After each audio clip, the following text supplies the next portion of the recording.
before that, I would like to comment on the ethical part that the caste can't be annihilated only based on the constitution, morality, or the state. Otherwise, it is other way around. But Ambedkar deals with this question of equality ethically in Annihilation of Caste also, where he says that man's power depends on his physical heredity or social inheritance or his own effort. But the opponents of the equality has to answer the question: since somebody is unequal, can they be treated unequally? Right. So, Good morning to you, to all of you. I have two questions for you. Yeah. Yeah, the first question is like that. Uh, is there any difference between Marx socialism and Buddha socialism? Is means what is the difference between that? The first, and the second question is like when Ambedkar took conversion, Buddhist conversion. Is for to annihilate a caste is one of the approach he has taken.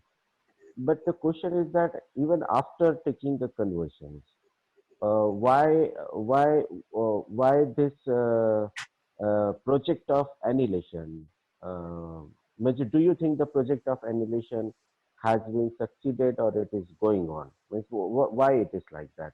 And third is that despite of converting to despite of converting so-called Mahar into as a Buddhist, do you really think that the caste identity of a Mar could able to replace the Buddhist identity? That is my question to you, Rita. Yeah. Thank you. The first one, the Buddha's vision of socialism and Marx. As you know, we are imputing socialism to Buddha. The Buddha would not have thought of in those of whatever was happening around him in his own historical space as socialist, so to speak. And in historical terms, we'll never quite know exactly what Buddha's thought was on what we would consider class relationships in a very detailed sort of way. We do know that the Buddha was very conscious of inequality, that he fought philosophically against inequality, ethically against inequality, that the Buddhist Sangha was potentially open to people from all social backgrounds, and that he was a determined opponent of birth-based inequality. The Buddhist tradition itself has been far more equivocal on this subject, so we need to keep that in mind. But Ambedkar's Buddha is what we are concerned about. And Ambedkar's Buddha, which is a reconstruction of the persona of the Buddha in terms of how Ambedkar himself wishes to understand Buddhism, you see that the Buddha figure is very much like, say, the modern intellectual who is perhaps part of a vanguardist party. And Ambedkar charges this Buddha figure with a very important historical task, that is that you institute a body of missionaries, as he calls them, who would be the Sangha, who would go and permanently persuade the population at large of the Dhamma, which in this case is to both lead a mindful life, a life where possession and avarice are not important, which is again, of course, against private property, where you don't hold property yourself, but you think broadly in terms of how justice can be brought about through a just state. So these are the things that he charges the Sangha and Buddha with in the Buddha and his Dhamma. So I think for Ambedkar, the socialist part of Buddhism comes from the philosophical emphasis and opposition, or emphasis against and opposition to the holding of property as such. Not the historical emphasis, because historically the Sanghas did hold property, but the philosophical emphasis, which is against avarice and against possession. So I think he tries to work with that. So that's to sort of, for us to think about it, and we'll address it a little more in my last lecture. Now, what has conversion achieved? Has it sort of gone beyond, has it really helped to challenge, if not annihilate caste? The many Mahars who converted, have they been able to sort of exit from their caste status? And these are interesting and important questions. And I think there's a lot of debate within the Marathi public sphere on these matters, as far as I know from Marathi friends like you. And there's a lot of questioning of the fact that this has perhaps not really done away with our caste identities. Because even if you proclaim yourself a Buddhist, you remain very much a Mahar in a social, economic context where you are where you're placed in that whole socio-economic context as a Mahar. This is what we saw in Keralanji. That Ambedkarite family was also a neo-Buddhist family, but that did not save their lives, or neither did it grant them the dignity that they deserved. So I think caste being, this is the point that I made, caste being a relationship, it has never been enough for Dalits to proclaim themselves free or emancipated, or to claim that they are Buddhists, because the rest of society also has to take that seriously. But the rest of caste society does not take that seriously. They are not charged with the mandate to rethink their positions. So I think, therefore, the question of what will annihilate caste, will Buddhism annihilate caste? It will annihilate a sense of caste and a sense of apartness for those who take to Navayana in the spirit Ambedkar meant them to take to it. But whether it will break with the system of social relationships, that depends a lot on how the rest of society reads Navayana Buddhism, how it reads Buddha and his Dhamma, or generally how it reads the question of caste oppression. So I think there is that. Whether Mahar Buddhists have been able to overcome Mahar consciousness, you know as well as I do, it's an ongoing struggle in Maharashtra. There are those that have broken out of it, who proclaim themselves to be very broadly Buddhist. There are those who've sort of continued to foreground a Mahar identity. There's also tension between Mahars and other Dalit communities on the question of conversion, between, say, Christian monk converts and Buddhist Mahar converts. So these are all aspects of how this whole post-conversion landscape has unfolded. But we must also, perhaps in a long historical sense, remember that this is still very new in the history of caste society, right? This, even for, say, if you were to go back to something like the Bhakti movement, it took centuries before it could fructify into anything that we call a sampradaya, which opposed, at least in a spiritual sense, inequality. So our impatience is real, but then history also works very slowly. So we need to keep both aspects in mind. Thank you for an excellent lecture. One thing you noted was the shocking, during the current lockdown, the shocking indifference of the well-off in India towards the suffering of masses of the country during this time, and inability to imagine what they're going through.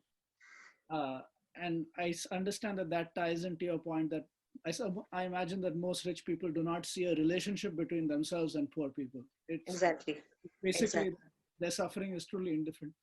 Well, I try to talk to some people about this, have come against this wall that, you know, they don't say that it's good that the poor are suffering, but they never feel that it is their responsibility in some way that this is happening. And I found that reason is pretty ineffective. So I was wondering if Baba Saheb had any ways of appealing to the heart of people to convert them over, or, you know, how we might try break down these boundaries using techniques other than just argument, because it doesn't seem that argument works, at least not in the short term. I think this is a complex thing, because Ambedkar never gives up on trying to persuade someone or some organization he's engaged with to take what he's saying or what Dalits are saying seriously. So to that extent, he does engage with people, and he does step back and say, I'm willing to go back 2 steps, but will you follow me at least half a step, which is what he does with the Independent Labour Party when he says, at least during the time of struggle, I will not insist on fighting every instance of untouchability. You know, that's a huge concession for him to make. And likewise, when he was law member, he addresses the Scheduled Caste Federation, his own Dalit constituency, to say, I know that I've been the greatest opponent of the Congress and I have issues with the state, but let us see what we can achieve by way of social justice by staying within this. Let us listen to what others have to say, what others want us to do, and so on. So I think he does do that in a public political sense. Whether he does that in an effective everyday sense, appealing to communities of Hindus, certainly in the 20s and 30s, he does that in his Marathi text. I mean, if you read Bhagshrit Bharat, he moves between appealing to the Hindus with a better sense to hectoring them. But we must also appreciate the fact that it is not easy for somebody in the position of being the victim of social odium to constantly reference a language of interest and affection in his or her social political, economic adversary. You know, that's a very difficult task. Um, and I think that task is something that Gandhi attempts to take on when he addresses the caste Hindu constituency, appealing to their better sense. But we have to see that also as a glorious failure. That whatever measures he tries to take to induce a sense of remorse in the caste Hindu through the Harijan Sevak Sangh, that does not result in anything beyond a few hundreds or thousands perhaps taking this seriously. So I think what Ambedkar therefore wants us to reflect on, and I've been thinking a lot about this during these COVID days, is that what is it that makes it impossible for us to recognize the suffering of a fellow human being? And I think partially we don't see ourselves as implicated in that suffering. And Ambedkar makes that clear. As he tells the Dalits, you are poor and unwanted because somebody else has grown rich at your expense. Somebody else has given himself the authority to be a superior because you're not fighting that enough. So I think perhaps one of the things is that this whole indifference, moral indifference that caste society exhibits, this emotional incapacity it has towards a fellow human being, is that it seldom sees its own situation as existing because of the suffering of another person. I mean, I don't think that I am healthy because there is a whole bunch of sanitary labor out there keeping the city clean for me. I don't see that all the time. And if I see that and take it seriously, at the best, I get into an ameliorative sort of thing, charity or whatever. But I don't really want to rethink this system beyond that. I don't want to ask other questions of sanitary labor. How do we do this as a society? I think this needs to come from a deep questioning at several levels. Not that charity is unimportant, but one has to go beyond all of that. And I think Buddha and his Dhamma is where Ambedkar really is giving us a chance to think about this. And that is where he is also most effective, because Buddha and his Dhamma is where he holds out Maitri, fellowship, universal fellowship. So I think he does sort of want us to understand the meaning of that. Thanks again for a really wonderful lecture. So this might be a really ignorant question. So if I understand you correctly, you said up until the mid 1930s, Baba Saheb is open to the idea of there might be something redeemable in Hinduism. And in the 1940s is when his sort of like more crystallized position to look for other options emerges. And I'm wondering the place of the vernacular in Baba Saheb's work, because in my very, very limited engagement with Baba Saheb's work, what I've noticed is mostly it's a very profound and of course very impactful critique of Sanskritic traditions. But I'm also thinking about vernacular traditions. For instance, I'm from Karnataka and I'm thinking about the Lingayat movement in the 12th century. And if there is any sort of engagement with vernacular traditions, either by Baba Saheb or subsequent Dalit work that has engaged the question of spirituality and sort of spiritual foundations for a democratic society. That's a good question, Santosh. And I think we are still not plumbed the depth of his engagement with the vernacular, partly because many of us who are non-Marathi speakers only have access to the English and whatever translations that are there. But even if you read something like Bashkrit Bharat, you see that there's a very strong sense of what the vernacular world is all about and how might one engage with that. And the vernacular was also being transformed in Ambedkar's own time. While you have the whole Bhakti tradition, on the one hand, the Vartari cult and the Mahanubhava tradition, which are these broad-based traditions of, if you like, protest against Brahminical Hinduism. So many people will sort of want to quarrel with that or make that more complicated. Ambedkar was very aware of it. He himself knew the Sant literature very well. I think he held Tukaram in great respect. But yet, these traditions were being assimilated into a more familiar sort of, corporatized Hinduism that we see today, not just by the Hindu right, but more the modern sort of Hinduism that had emerged in colonial times. So I think Ambedkar was very reluctant to therefore imagine that medieval traditions could have much meaning in the modern period. And I think part of the reason is that the draw of the political, philosophical traditions, revolutionary traditions is very high for him. So when you sort of set store by liberty, equality, and fraternity, a visit to Pandharpur, which his beloved wife Ramabai wanted to make, he couldn't countenance because he felt you are going to be seen as somebody apart there, and how can I tally that with the sense of respect we owe ourselves? So while he understood the affective nature of what those traditions mean in the lives of Dalits, and what Tukaram or Chokkamela or Nandan or any of these great sons had to sort of tell us, he did not sort of sufficiently see a sufficient historical role for them in the present. As I said in one of my earlier lectures, he didn't want to sort of explore the vernacular folk traditions. And at one point he says that Vithoba was a presiding deity at Pandharpur, was perhaps a Buddhist icon, and he was interested in that at some level, but he of course never had time to get into it. So that perhaps he might have been interested in looking at it and exploring it, but I think he was far too much a man of his own time and place to sort of look at vernacular traditions as having a modern future. Now, within Maharashtra, I'm not competent to say how these traditions have been looked at and how have they been understood. But they do, I still think they are a very important part of the way the Marathi language itself perhaps works. I don't know enough.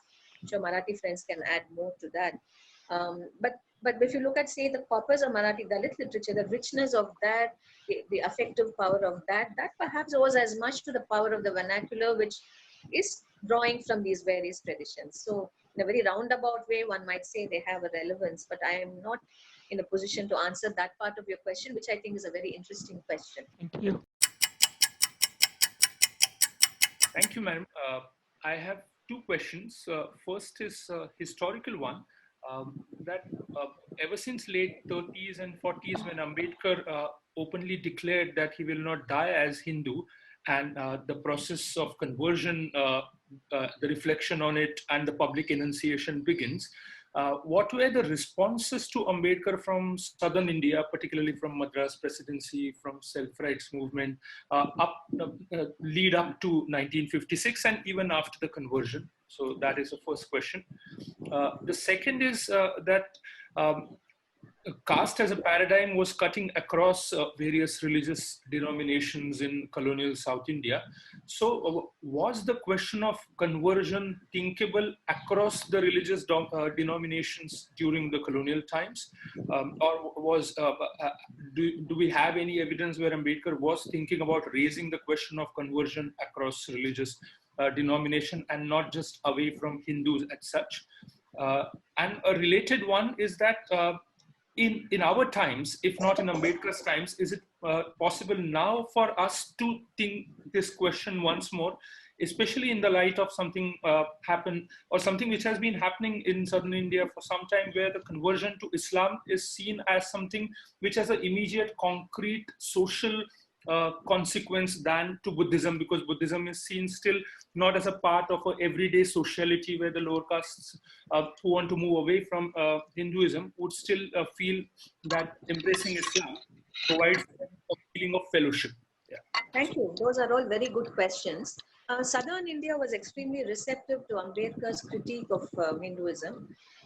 As I said earlier, I mean, by Southern India, I mean the Madras Presidency, in particular the Tamil self-respect movement. Right from the beginning, they were very warm in their endorsement of Ambedkar's political work. They supported him through the Pune Pact, and they followed his, and they almost immediately translated Annihilation of Caste. And they were with him in his public rejection of Hinduism. And in fact, if I remember right, Tamil friends can correct me if I'm wrong, the editorial that Periyar wrote when Ambedkar announced that he would not die a Hindu, he says, Ambedkar has thrown a bomb into the heart of Hinduism. So I think there was a very strong sense of the social impact of Ambedkar's decision not to die a Hindu, the consequentiality of it, and the self-respect, of course, said that this affirms what we've been saying about Hinduism all along, that it cannot be a tenable civilizational system in which we can hope to realize our humanity. So they felt very vindicated in their own politics on the one hand, and some of them felt vindicated in their atheism. And I think the Buddhist connection anyway existed in the Tamil context because of Ayotidas. And Ayotidas' newspaper, Tamilan, which was run by Appadurayar later on, collaborated quite a bit with the self-respect movement's journals. They both carried articles that featured in each other's journals. And they organizationally also, Ayotidas' constituency of Dalits were converted earlier to Buddhism, worked with the self-respect movement, though I think they, as the scholar Stalin Rajangam has pointed out, their concerns became far more secularized in the sense we understand that term. They didn't sort of go back to the kinds of Buddhist manner of raising these concerns, which Ayotidas himself had done in the early 20th century. But that first generation of Dalit Buddhist converts worked closely with the self-respect movement.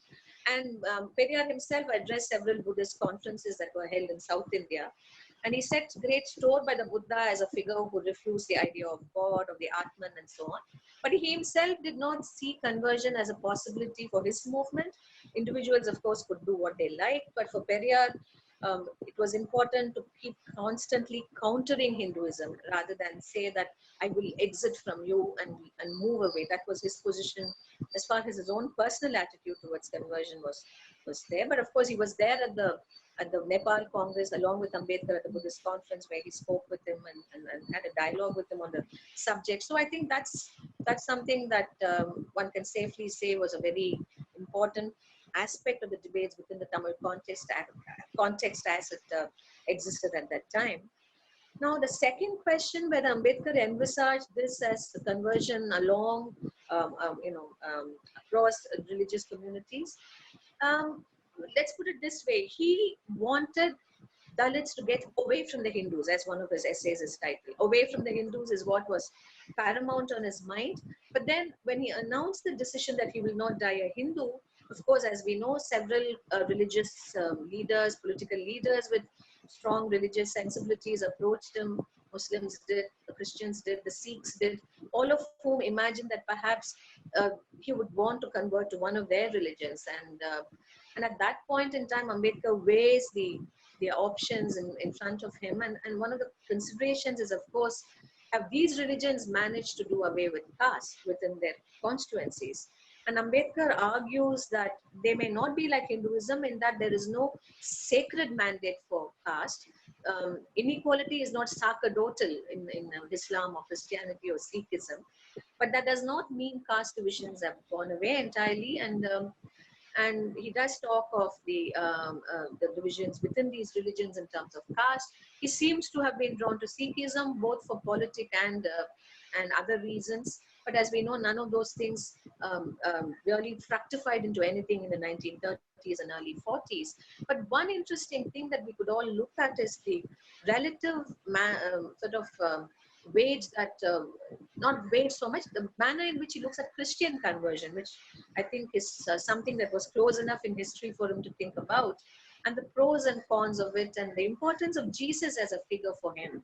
And in the Madras meeting, he actually says that Jesus is as important a figure as the Buddha for me. So perhaps he did understand that conversion to Christianity within that space afforded by the richness of the New Testament is very valid.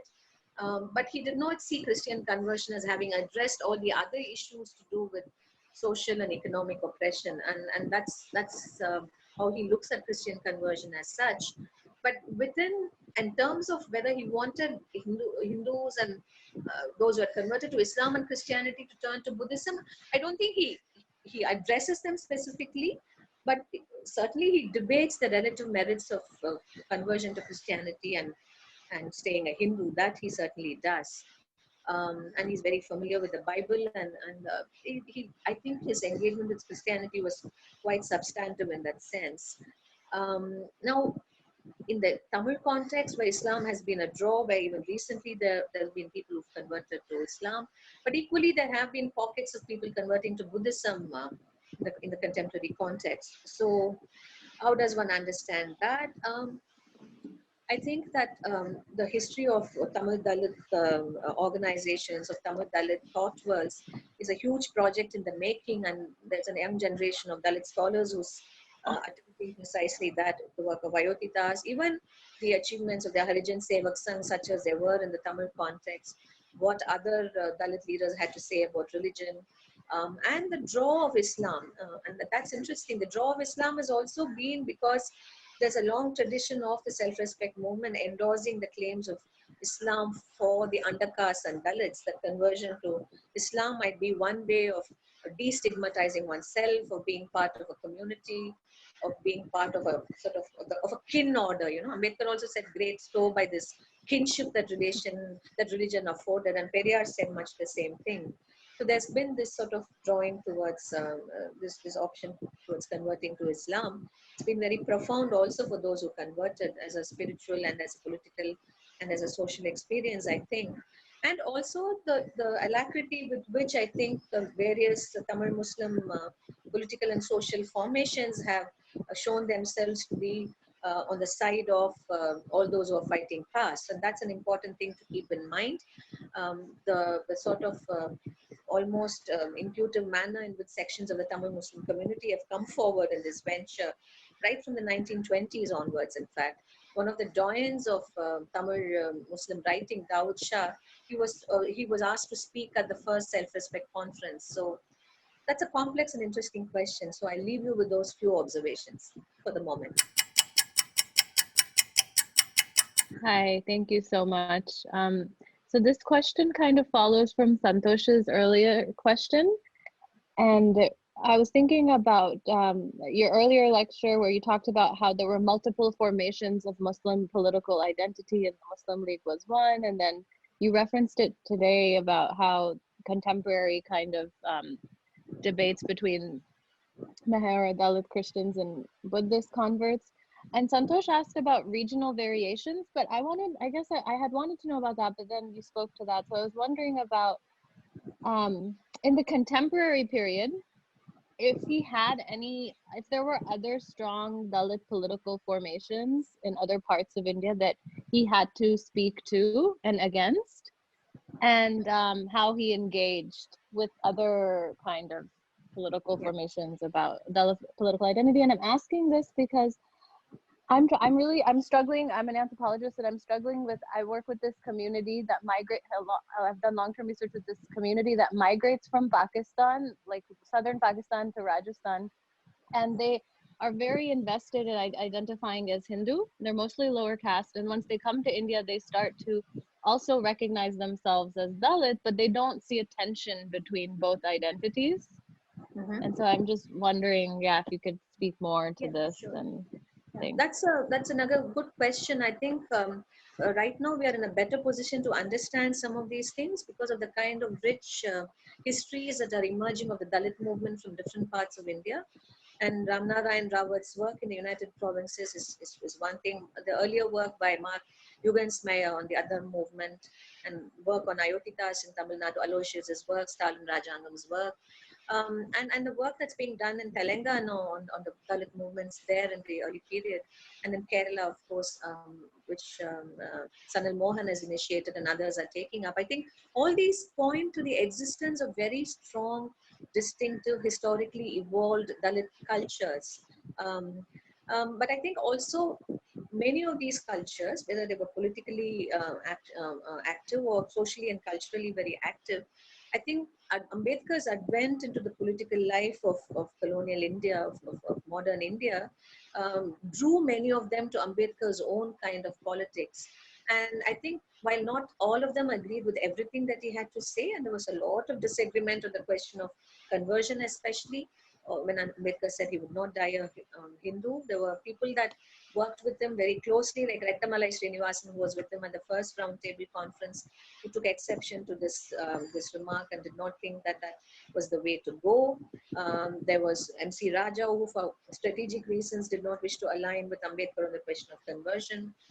But then there were others who had come into Buddhism on their own, like in the United Provinces. And there's some really interesting work that's been done on Kanpur and Lucknow on Dalits who had already converted to Buddhism in some ways, and who sort of therefore found Ambedkar's decision very welcome. And there were movements like the Adi Hindu movement and the other movement who were drawn to Ambedkar's political formation, and I dare say some of them also to the whole conversion process. It was a complex picture, but I think his his redoubtable persona and intellectual acumen and his charisma did sort of absorb a lot of movements that might have thought of themselves within a broader reformism or by a kind of a sort of anti-Aryanism, if not Buddhism, which is another strand that you find in all these movements. But I do think that nobody wanted to sort of move away from the Ambedkarite version of history and politics, because that was very enabling, that literally sort of was revolutionary in ways that was startling, but at the same time very self-evident. So, but then communities that continue to identify as Hindu, and like the one that you're working with, but also the Balmikis, who were very much part of the Gandhian system of things at this point in time. And even amongst the Chamars, there were different points of view.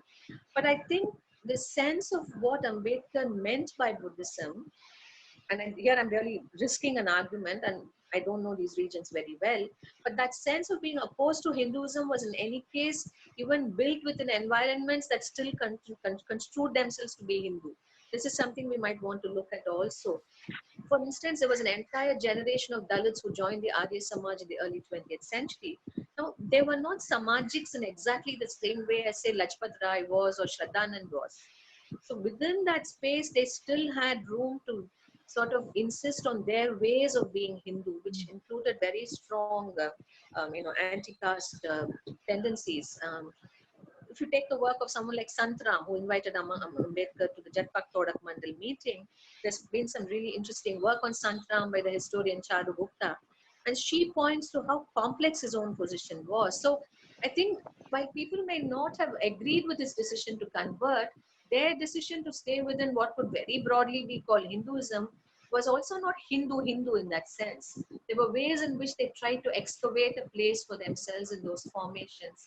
And we need to perhaps look at specific instances to understand how that was done. And so I leave you with those observations, Natasha. I'm afraid I can't say much more about local context beyond this. In all India level, there was cooperation, there was tension, there was conversation.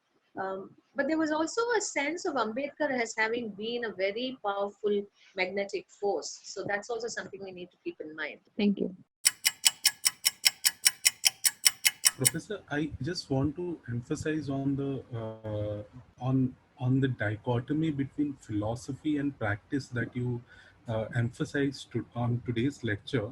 Yeah. So I wanted to point out to the 1942 address of Dr.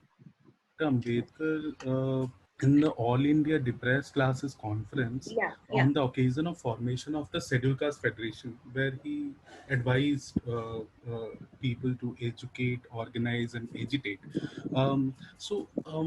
My central concern was when philosophy boils down to grassroots struggles, and when it is communicated to the most vulnerable and oppressed people. Uh, Somehow we become prisoners of the structures that we are challenging. For instance, when we look at how Ambedkar's ideas has been channelized, we somehow have dwarfed Ambedkar's ideas into slogans, flags, banners, and there is symbolic displays. So while accepting the fact that symbolism can be of an a cause of assertion for the, the the most vulnerable and oppressed, what concerns me most is the fact that symbolism has been harnessed at very conflicting ends by the political class, and that is something I want you to address, whether um, Ambedkar is being submersed within Hindu ritualism that he challenged throughout his life. Thank you. That's something for us to think about also collectively, I think. One thing is, even in Ambedkar's own political practice, you will find that he's constantly trying to sort of find a way in which immediate strategic kinds of choices don't constantly lead him into remaining strategic. Like for instance, when he's invited into the Nehru cabinet, for example, he has to weigh that decision to be part of the cabinet in terms of his lifelong opposition to the Congress, which is a principled opposition, and in terms of what being in a cabinet in independent India could do for the cause that he valued most, which is the cause of the freedom of the Dalits and the annihilation of caste. So I think he makes that choice, but when he finds that choice actually not being consequential beyond a point, he withdraws and then restates its principles as being far more important, which is why he didn't continue to do whatever he was doing. So he practiced a politics of self-reflection in his own public life, which he made public. We spoke of this in public as to how you start doing certain things and then you could be trapped into those terms of action if you don't constantly remain vigilant about the principles that have made you act in the first place. And this is also what he says in Buddha or Karl Marx, that I don't even mind thinking of the necessity of proletarian dictatorship, that you need it when you have to sort of challenge greater evils. But then having challenged greater evils and acquired a measure of autonomy and control, why would you want to still remain in control and practice a politics of non-liberty? So I think he was very conscious of the fact that your principles do tend to sort of um, become something else, at least partially, when you put them into practice, or as you would say, they would destroy as many ends as they serve. So how do you regain your sense of the ends that you wish to protect? So he was conscious of that. Now, the relationship between philosophy and practice, therefore, is very complex, as we know. Now, in the long history of Dalit struggles, of the Dalit movement, certainly some things get terminated into slogans, others become very ritualistic. And Ambedkar was, of course, very aware of what rituals could do, and he constantly tried to fight against it in terms of, say, rituals involving his own birthday, for example, that don't celebrate my birthday, don't do this, don't ask me to do this. But I think the question of what happens afterwards in movements is a complex one, and what will keep the principles alive. And I think this is where perhaps we may want to go back to sustaining an ethical life beyond the sphere of politics. So as long as Dalit movements are also subject to that larger ethical pressure that comes from outside of the sphere of politics, one can perhaps expect a certain measure of balance in how they work. So, for example, let's take something like Kanchiram's own efforts at building a party in the times that he did. I mean, it was largely sort of directed by a very widespread community support for the work he did, which was also a sense of ethical anger and angst at what they were being subject to. And the years of party building and the achievement that came at the end of it were profound as far as northern India and other parts of India were concerned. But once that pressure eases for whatever reason, then it becomes a question of demotic politics. And then you have the very sorry sort of politics you get into, where strategically and in terms of alliance building, you end up supporting the very regressive forces that your party was meant to combat. So I think that's something that we need to think about. Where is that balance going to come from? And that can only come from a very awake and a very alert civil order, I would imagine, or through means in which we keep this sense of conscience alive. How do we do it? It could be in a cultural sphere even, it could be through intellectual work. It's hard to say what would actually secure it.